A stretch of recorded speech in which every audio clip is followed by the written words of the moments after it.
Всем привет-привет, с вами я, Оля Бро. Посмотрим, стучит, гремит, дверь открывает и сердце успокаивает. Смотрим, стучит. Что было у вас?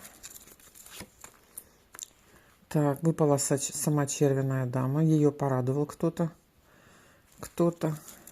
Интерес связан с решением казенных вопросов. В данный момент есть сомнения. В ранней дороге вы не верите, да? Что у вас что-то получится в казенном доме. Стучит, гремит, дверь открывает, интерес, радость, встреча. И сердце успокоит. Хорошие новости. Принимайте.